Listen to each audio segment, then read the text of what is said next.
ప్రభువునందు ప్రియమైనటువంటి సహోదరులారా సహోదరులారా, మీ అందరికీ ప్రభు అయినటువంటి యేసుక్రీస్తు నామమున అమరస్వరం అను ఈ కార్యక్రమమును వీక్షించుటకు మరొకసారి ఆహ్వానము పలుకుచున్నాను. ప్రభు అయినటువంటి యేసుక్రీస్తు నామమున మీకు శుభాకాంక్షలు తెలియచేయుచున్నాను. వాక్య పఠనము. అపోస్తులుడైన పౌలు తిమోతికి రాసినటువంటి మొదటి పత్రిక 1వ అధ్యాయము 15వ వచనమును చదువుకుందాము. నేటి ధ్యానము నిమిత్తము అపోస్తులుడైనటువంటి పౌలు తిమోతికి రాసినటువంటి మొదటి పత్రిక 1వ అధ్యాయము 15వ వచనమును చదువుకుందాము.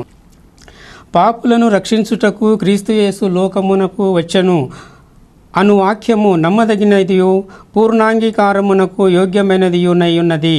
అట్టి వారిలో నేను ప్రధానుడను. నేటి ధ్యానాంశము రక్షణ. మనం చదువుకున్నటువంటి వాక్యమును ఆధారము చేసుకొని రక్షణ అనే అంశాన్ని గురించి ఈరోజు మనము ధ్యానము చేసుకునేదము. ఇక్కడ మనం చదువుకున్నటువంటి వాక్యంలో ఒకసారి గమనించినట్లయితే, పాపులను రక్షించుటకు క్రీస్తు యేసు లోకమునకు వచ్చెనను వాక్యము నమ్మదగినదియు పూర్ణాంగీకారమునకు యోగ్యమైనదియునయ్యున్నది అని మనం చూస్తున్నాము. ప్రభువైనటువంటి యేసుక్రీస్తు ఈ లోకములోనికి వచ్చి ఉన్నాడు. ఆయన పరలోకవాసి, పరలోకమందు ఉన్నటువంటి వాడు, తండ్రి అయినటువంటి దేవుని యొద్ద ఉన్నటువంటి వాడు, మహామహిమలో ఉన్నటువంటి వాడు. ఈ లోకము పుట్టకమునుపే ఆయనకు తండ్రి అయినటువంటి దేవుని యొద్ద మరి గొప్ప మహిమ కలిగి ఉన్నాడు. అటువంటి గొప్ప మహిమ కలిగి ఉన్నటువంటి మన ప్రభు అయినటువంటి యేసుక్రీస్తు శరీరధారి అయి ఈ లోకంలోనికి వచ్చినటువంటి విషయం మనందరికీ కూడా తెలుసు. అందుకే పౌలు ఇక్కడ ఏం చెప్తున్నాడంటే, పాపులను రక్షించుటకు క్రీస్తు యేసు ఈ లోకమునకు వచ్చెను అని చెబుతూ ఉంటున్నాడు. కాబట్టి ప్రభు అయినటువంటి యేసుక్రీస్తు ఈ లోకంలోనికి వచ్చి ఉంటున్నాడు. ఆయన ఎందుకు వచ్చి ఉంటున్నాడంటే, పాపులను రక్షించటానికి వచ్చి ఉన్నాడు. పాపులు అనగా ఎవరు అంటే మానవులే. మానవులు పాపులుగా కనబడుచున్నారు. అందరూ పాపము చేసినారు, దేవుని అడుగుటంచే మహిమను పొందలేకపోతున్నారు. కాబట్టి మానవులు పాపము చేసినటువంటి వారు. పాపము అనగా ఏమి అని మనం చూసినట్లయితే, ఆజ్ఞాతిక్రమమే పాపము. ఆజ్ఞను అతిక్రమించువాడు పాపము చేయుచున్నాడు. ఆజ్ఞకు అవిధేయుడు అయినటువంటి వాడు పాపము చేయుచున్నాడు అని దేవుని యొక్క వాక్యము మనకు సెలవిస్తోంది. కాబట్టి ఆజ్ఞాతిక్రమమే పాపము. ఏ ఆజ్ఞలను అతిక్రమిస్తే పాపము? మనము దేవుని యొక్క వాక్యంలో మనం చూసినప్పుడు, మన తండ్రి అయినటువంటి దేవుడు అద్వితీయుడైనటువంటి దేవుడు. ఆయనను మాత్రమే మనము పూజించవలెను, ఆరాధించవలెను.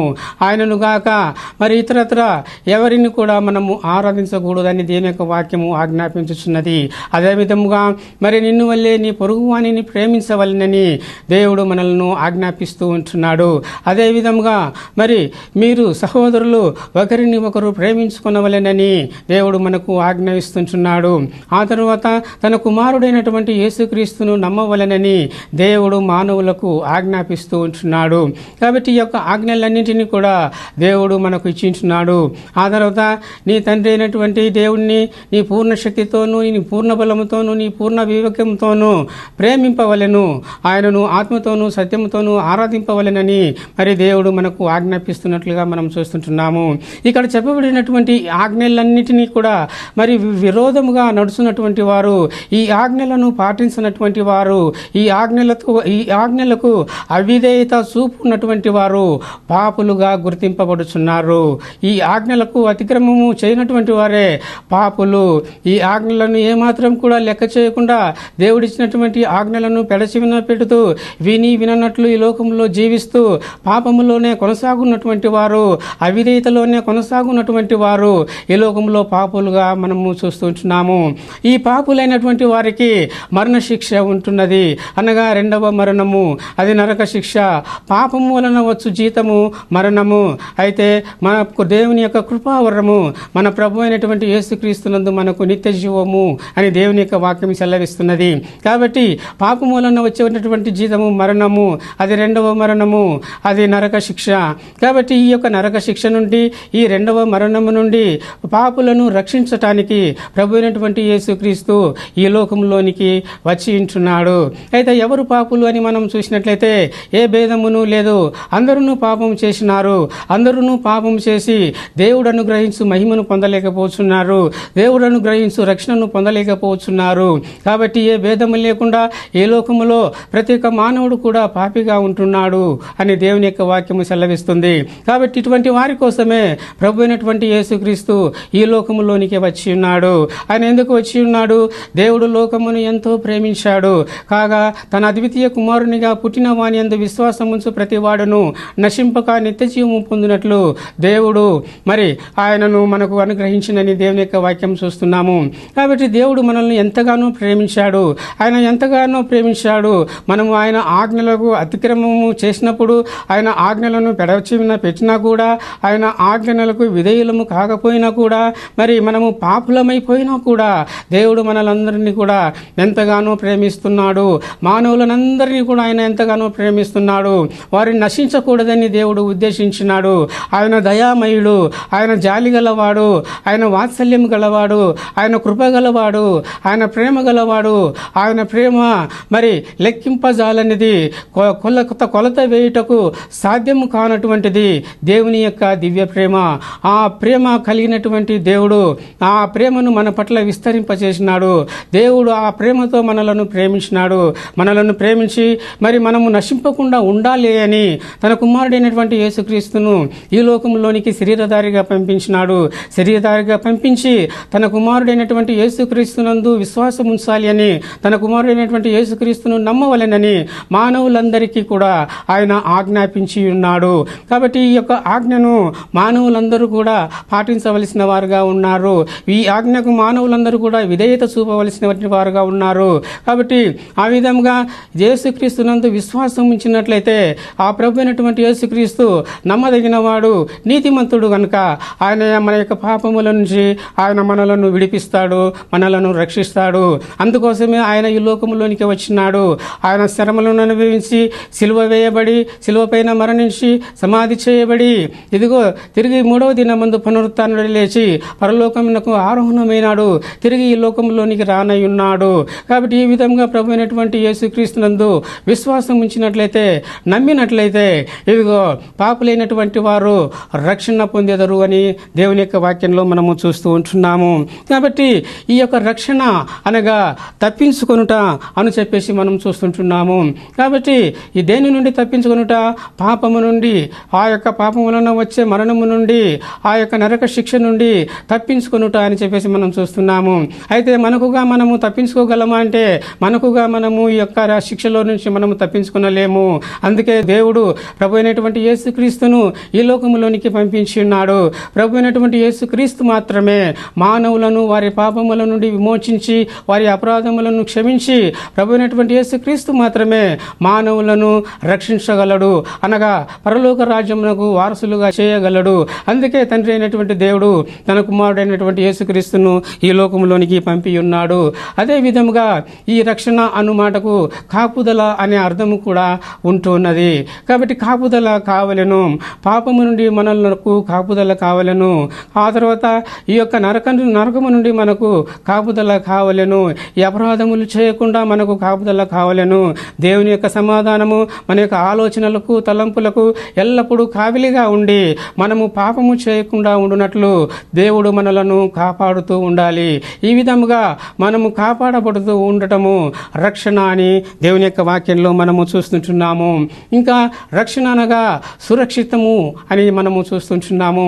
మనం సురక్షితముగా ఉండాలి అంటే పాపం చేయకుండా సురక్షితంగా ఉండాలి, పాపము మనకు సోకకుండా మనము సురక్షితంగా ఉండాలి, అవిధేయత మనకు సోకకుండా మనము సురక్షితంగా ఉండాలి, ఈ లోక మాలిన్యము మనకు సోకకుండా మనము సురక్షితంగా ఉండాలి, శరీర కార్యములు ఏమాత్రము మనకు సోకకుండా మనము సురక్షితముగా ఉండాలి. మరి ఈ లోకములో చెరిపి మరి కలిపి చేసేటటువంటి ఆ యొక్క బోధల నుండి మనము సురక్షితంగా ఉండాలి, అబద్ధ బోధకుల నుండి మనము సురక్షితంగా ఉండాలి. కాబట్టి ఇలాంటి వాటిని అన్నింటి నుండి మనము సురక్షితంగా ఉండటము రక్షణగా మనము చూస్తూ ఉంటున్నాము. కాబట్టి ఇటువంటి రక్షణను కేవలము మన ప్రభు అయినటువంటి యేసుక్రీస్తు మాత్రమే మానవులకు ఇవ్వగలడు. ఆయనకు మాత్రమే ఇలాంటి రక్షణను ఇచ్చినటువంటి శక్తి సామర్థ్యాలు ఉన్నవి. ఎందుకనగా ఆయన తన అమూల్యమైనటువంటి ప్రాణమును శిలువ పైన అర్పించి తన పవిత్రమైనటువంటి రక్తమును కార్చినాడు. కావున ఆయన మాత్రమే పాపుల పాపులను రక్షించుటకు అధికారమును కలిగి ఉంటున్నాడు. కాబట్టి పాపులను రక్షించుటకు క్రీస్తు యేసు లోకమునకు వచ్చను అని చెప్పేసి మనం చూస్తున్నాము. క్రీస్తు దేవుని యొక్క అభిషక్తుడు, దేవుని చేత అభిషేకింపబడిన వాడు, దేవుని చేత ప్రత్యేకింపబడిన వాడు, దేవుని చేత ఏర్పరచబడినటువంటి వాడు, దేవుని చేత పరలోకములో నుండి ఈ భూలోకములోనికి పంపింపబడిన వాడు అని మనము చూస్తున్నాము. దేవుడు అభిషేకించి ఈ యొక్క ప్రభు అయినటువంటి యేసును ఆయన క్రీస్తుగా ఏర్పాటు చేసినాడు, మెస్సీయగా ఏర్పాటు చేసినాడు. చేసి ఆయన ఈ భూలోకమునకు ఆయనను క్రీస్తుగా పంపించి ఉంటున్నాడు అని దేవుని యొక్క వాక్యంలో మనము చూస్తూ ఉంటున్నాము. పాపులను రక్షించుటకు క్రీస్తు యేసు ఈ లోకములోనికి వచ్చి ఉంటున్నాడు. క్రీస్తు అనగా అభిషిక్తుడు, యేసు అనగా రక్షకుడు అని చెప్పేసి మనము చూస్తున్నాము. ఆయన తన యొక్క ప్రజలను వారి పాపముల నుండి ఆయనే విమోచించును కనుక ఆయనకు యేసు అను నామకరణము చేయబడును అని దేవుని యొక్క వాక్యంలో మనము చూస్తుంటున్నాము. కాబట్టి పాపులను ఆయన మాత్రమే రక్షిస్తాడు. కాబట్టి ఆయనకు యేసు అను నామకరణము చేయబడి ఉంటున్నది. యేసు అనగా రక్షకుడు, మన యొక్క రక్షకుడు, మనుషుల యొక్క రక్షకుడు, పాపముల నుండి మనుషులను రక్షించినటువంటి రక్షకుడు అని మనము దేవుని యొక్క వాక్యంలో చూస్తున్నాం. కాబట్టి పాపులను రక్షించుటకు క్రీస్తు యేసు ఈ లోకమునకు వచ్చెను అనగా మనము నివసిస్తున్నటువంటి యొక్క లోకమునకు ఆయన వచ్చి ఉన్నాడు.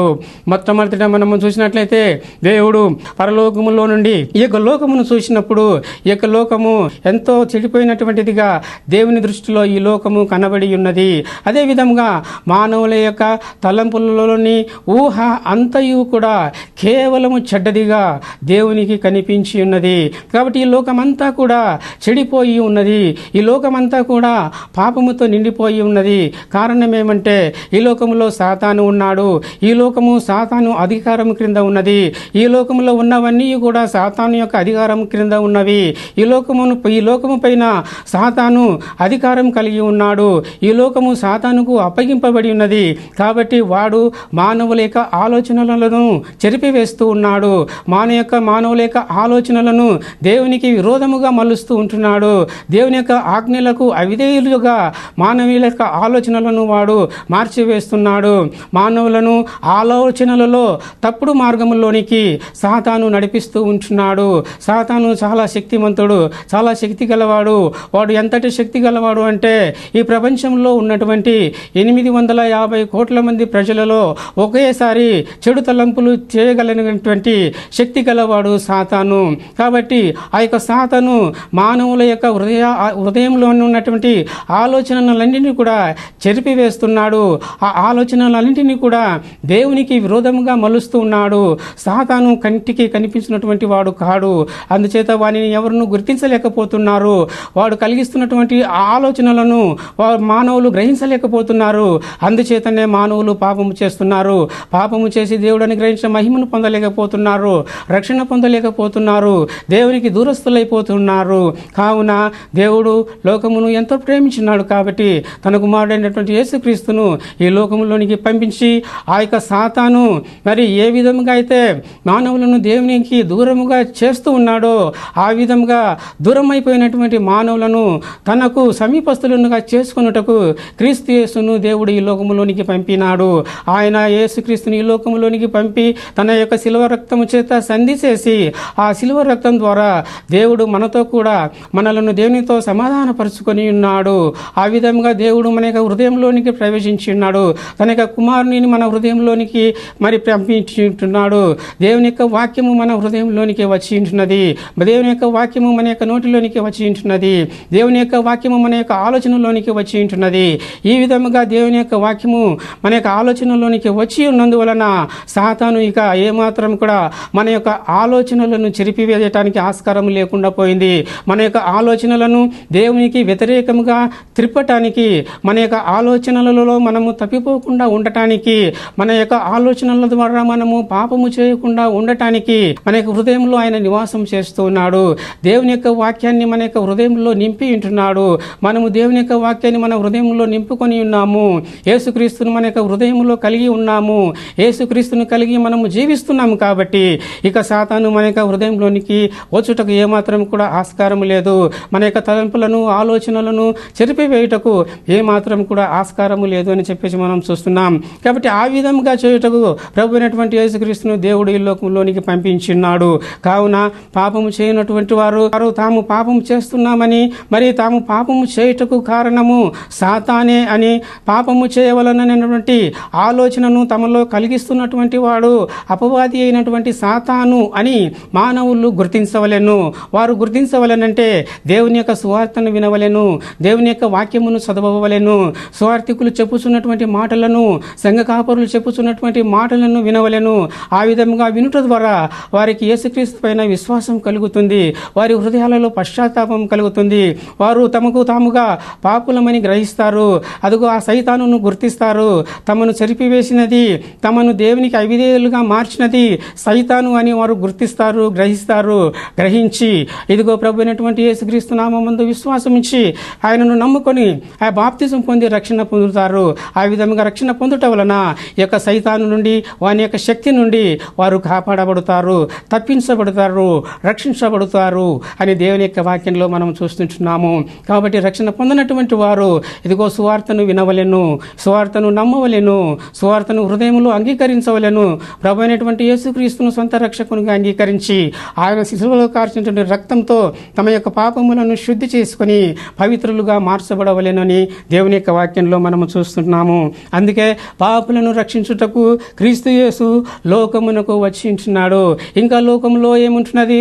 లోకములో శరీరాశ ఉంటున్నది, నేత్రాశ ఉంటున్నది, జీవపు డంబము కూడా ఉంటున్నది.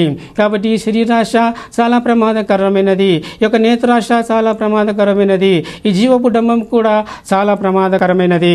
ఎంత ప్రమాదకరమైనది అంటే ఈ మూడు కూడా మనలను దేవుని నుండి దూరము చేస్తాయి, దేవునికి మనలను అవిధేయులనుగా చేస్తాయి, దేవుని యొక్క మాటలను మనము నిర్లక్ష్యము చేసే విధంగా చేస్తాయి అని మనం దేవుని యొక్క వాక్యంలో మనము చూస్తుంటున్నాము. కాబట్టి ఈ లోకము శరీరాశ, నేత్రాశ, జీవపు డంబంతో నిండి ఉన్నది. ఈ లోకస్తులు శరీరాశతో, నేత్రాశతో, జీవపు డంబాలతో నిండుకొని ఉన్నారు. అందువలననే వారు దేవుని యొద్దకు రాలేక ఉంటున్నారు, దేవుని నమ్మలేకపోతూ ఉంటున్నారు. కారణం ఏంటంటే సాతాను వారిని శరీరాశలతో, నేత్రాశలతో, జీవపు డంబాలతో బంధించి ఉంచుతున్నాడు. కానీ ఆ మానవులు ఆ విధంగా బంధింపబడి ఉన్నామని గ్రహించలేకుంటున్నారు. కారణం ఏంటంటే ఆ యొక్క సాతాను కంటికి కనిపించినటువంటి వాడు కాదు. కాబట్టి ఈ విధముగా మానవులందరూ కూడా ఈ లోకమందు మరి పాపము చేత బంధింపబడి ఉన్నారు, పాపములో చిక్కుకొని ఉన్నారు, పాపములో నుంచి బయటికి రాలేక ఉంటున్నారు. కాబట్టి ప్రభు అయినటువంటి యేసుక్రీస్తు పాపులను రక్షించుటకు ఈ లోకమునకు వచ్చెను అను వాక్యము అని మనం చూస్తుంటున్నాము. ఆయన ఈ లోకమునకు వచ్చినాడు. ఈ వచ్చినాడు అన్నటువంటి వాక్యము, దేవుని వాక్యము ఏ విధంగా ఉంటున్నదంటే నమ్మదగినటువంటి వాక్యము. ఏ వాక్యము? నమ్మదగినటువంటి వాక్యము. పాపులను రక్షించటానికి క్రీస్తు యేసు ఈ లోకానికి వచ్చాడు అన్నటువంటి వాక్యము, అది నమ్మదగినటువంటి వాక్యము. అది నమ్మినటువంటి వారు తప్పకుండా పాపముల నుండి విడుదల పొందుతారు, శాపముల నుండి విడుదల పొందుతారు. అంతేకాదు ప్రభు అయినటువంటి యేసుక్రీస్తు అను రక్షణమును పొందుతారు అని దేవుని వాక్యంలో మనము చదువుతున్నాము. కాబట్టి పాపులను రక్షించుటకు క్రీస్తు యేసు లోకమునకు వచ్చినను వాక్యము నమ్మదగినది. నమ్మదగినటువంటి వాక్యమును మానవులైనటువంటి వారు, ఈ వాక్యమును వినిచినటువంటి వారు ప్రతి ఒక్కరు కూడా నమ్మవలెను. ఈ యొక్క వాక్యమును నమ్మినట్లయినా మీకు రక్షణము కలుగుతుంది, మీ యొక్క పాపముల నుంచి మీకు విడుదల కలుగుతుంది. అంతేకాదు మీకు పరలోక భాగ్యము కలుగుతుంది, నరక శిక్ష తప్పుతుంది. మీరు అనంతకాలము ఇదిగో దేవునితో కూడా స్థిర నివాసము చేయుటకు అవకాశం కలుగుతుందని దేవుని యొక్క వాక్యంలో మనం చూస్తుంటున్నాము. యేసుక్రీస్తును నమ్మనటువంటి వారు ఈ రోజే యేసుక్రీస్తును నమ్మవలెనని దేవుని యొక్క వాక్యము మనకు జ్ఞాపకము చేస్తూ ఉన్నది. కాబట్టి పాపులను రక్షించుటకు క్రీస్తు యేసు లోకమునకు వచ్చెనను వాక్యము నమ్మదగినదియు పూర్ణ అంగీకారమునకు, పూర్తిగా అంగీకరించుటకు అని మనం చూస్తుంటున్నాము. కాబట్టి పాపులను రక్షించుటకు క్రీస్తు యేసు లోకమునకు వచ్చాడు. ఇది పూర్తిగా అంగీకరించుటకు యోగ్యమైనటువంటి వాక్యము, సంపూర్తిగా మరి అంగీకరించుటకు యోగ్యమైనటువంటి వాక్యముగా కనబడుచుంటున్నది. కాబట్టి మానవులైనటువంటి వారు పాపములలో జీవిస్తున్నటువంటి వారు, దేవునికి దూరంగా ఉన్నటువంటి వారు, ఈ లోకంలో ఇష్టానుసారముగా జీవిస్తున్నటువంటి వారు, అనేకమైనటువంటి కష్టాలకు, నష్టాలకు, ఆ తర్వాత శారీరకమైనటువంటి రోగాలకు గురి అవుతున్నటువంటి వారందరూ కూడా మరి ఈరోజు తాము పాపులమని గ్రహించి, తాము దేవునికి విరోధముగా ఈ లోకంలో జీవిస్తున్నాము అని గ్రహించి, దేవుని యొక్క ఆజ్ఞలను ఈ లోకంలో అవిధేయత చూపుతూ జీవిస్తున్నాము అని గ్రహించి, మరి ఈనాడే ప్రభు అయినటువంటి యేసుక్రీస్తు దగ్గరికి వచ్చి ఇదిగో పాపములను ఆయనతో ఒప్పుకొని ఆయనను శరణు వేడిన ఎడల నిజంగా ఆయన మరి నమ్మదగిన వాడు కాబట్టి ఆయన పాపముల నుండి, శాపముల నుండి విడుదల చేస్తాడు. అంతేకాదు ఆ పాపము వలన మీరు పొందినటువంటి రోగముల నుండి కూడా ఆయన మీకు స్వస్థతను దయచేయనటువంటి ప్రభువుగా ఉంటున్నాడు. ఈ విధంగా అన్నిటి నుండి ప్రతి ఒక్క సాతాను పెట్టేటటువంటి ప్రతి ఒక్క తంత్రం నుంచి ఆ ప్రభువు మేమును విడుదల చేస్తాడు. కాబట్టి ఈ రోజే ప్రభు అయినటువంటి యేసుక్రీస్తును నమ్మవలెను.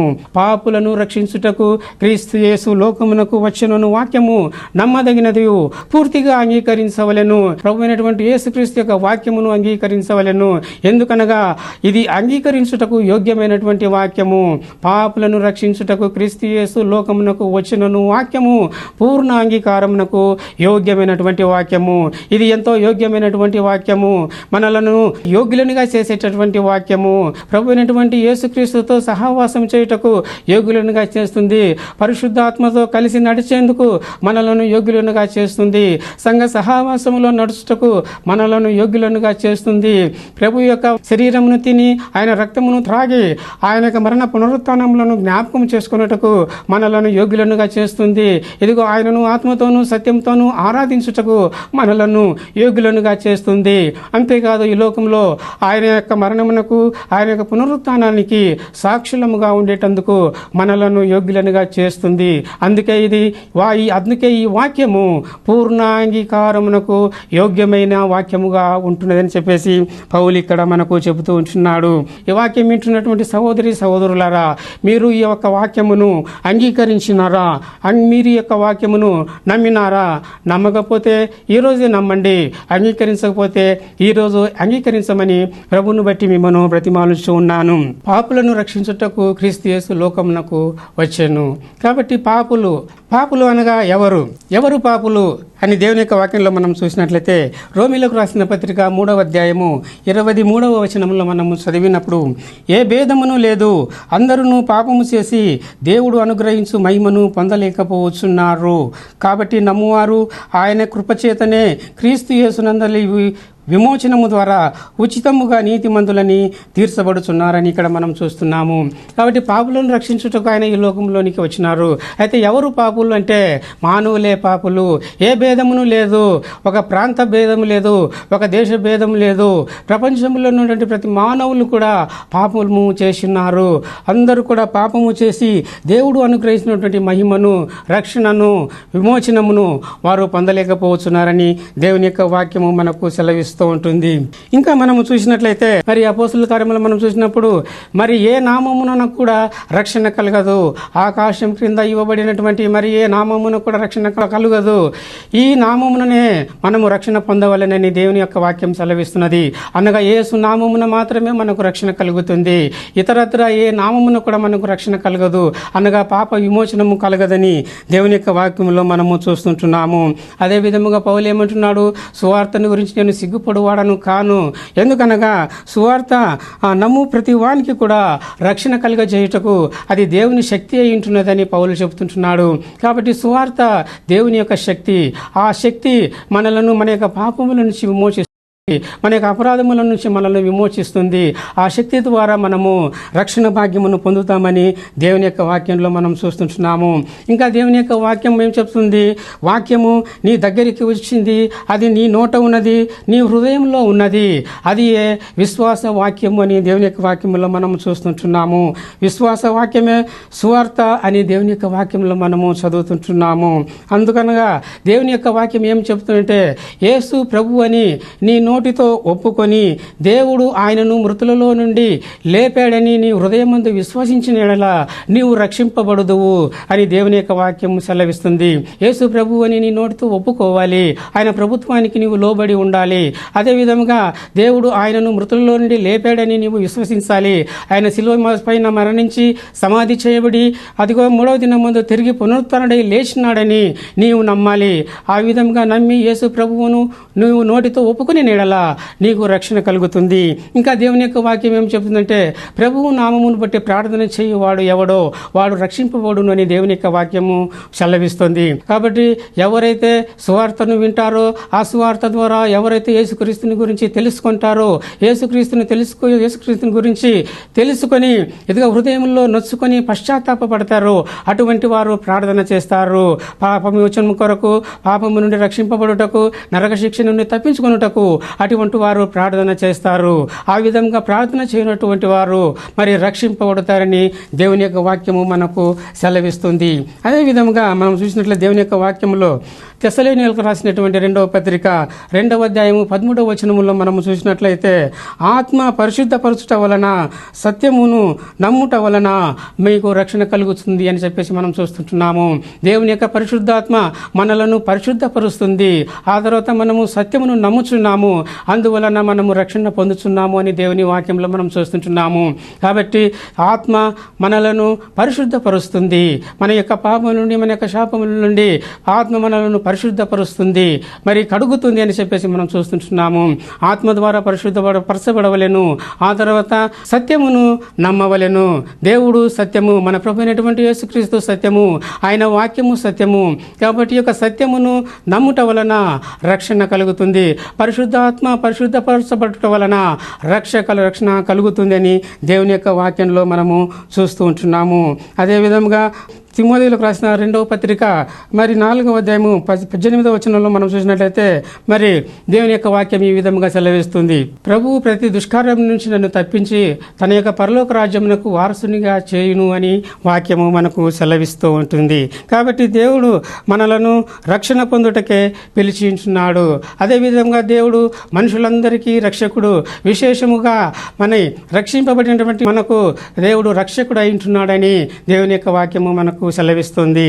కాబట్టి సహోదరి సహోదరులారా, మీరు ఇంతవరకు రక్షణ అను విషయాన్ని గురించి దేవుని యొక్క వాక్యంలో నుంచి అనేక విషయాలను మీరు విని ఉన్నారు. విని ఉన్నటువంటి మీరు ఈ యేసును నమ్ముకొనవలెను. ఇది అనుకూలమైనటువంటి సమయము, ఇదే రక్షణ దినము.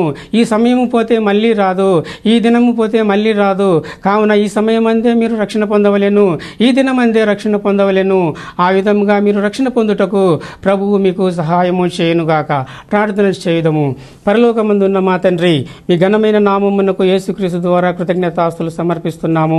ప్రభువా, మేమింకనూ పాపులమై ఉండగా ఇదిగో మీ కుమారుడైనటువంటి యేసుక్రీస్తుని ఈ లోకములోనికి పంపించి ఉన్నారు. ఆయనను ఇదిగో ప్రభువా, ఆయన ఆ శిలువలో మరణము పొంది తన యొక్క రక్తమునంతటిని కార్చి, తాను కార్చినటువంటి ఆ యొక్క రక్తం చేత పాపముల నుండి, శాపముల నుండి మానవులను విడిపించుటకు ఒక గొప్ప మార్గమును మీరు మానవులకు అనుగ్రహించినారు. మార్గమును సరళము చేసి ఉన్నారు. అందును బట్టి మీకు కృతజ్ఞతాస్తులు సమర్పిస్తున్నాను. ఈరోజు అనుకూల సమయము, ఈరోజు రక్షణ దినము. కావున ఈ వాక్యమును విన్నటువంటి వారు ఈరోజు రక్షణ పొందినట్లు, ఈ సమయం అందే రక్షణ పొందినట్లు మీ కృప అనుగ్రహించమని ప్రార్థిస్తున్నాను. తండ్రి, ఈ వాక్యమును వినుస్తున్నటువంటి వారిలో ఎందరైతే అనారోగ్యంతో ఉన్నటువంటి వారు ఉన్నారో ప్రభు, వారందరినీ కూడా ముట్టండి, స్వస్థపరచమని ప్రార్థిస్తున్నాను. ఆ విధంగా స్వస్థపరిచి వారిని మీకు సాక్షులుగా వాడుకొనండి, వారిని మీ సేవకులుగా మలుచుకొనమని ప్రార్థన చేస్తున్నాను. కృప చూపించండి, దయపాలించండి. మా ప్రభు అయినటువంటి యేసుక్రీస్తు ద్వారా ప్రార్థించి వేడుకుంటున్నాను తండ్రి. Amen, amen, amen. సహోదరులారా, సహోదరులారా, ఇంతవరకు మీరు అమరస్వరం అని కార్యక్రమమును విన్నందులకై మీకు హృదయపూర్వకమైనటువంటి వందనములు తెలియచేయుచున్నాను. తిరిగి వచ్చే వారము ఇదే సమయానికి ఇదే ఛానల్లో మళ్ళీ కలుసుకుందాము. అంతవరకు సెలవు. పరిశుద్ధాత్మ మీకు తోడై ఉండునుగాక. ఆమెన్.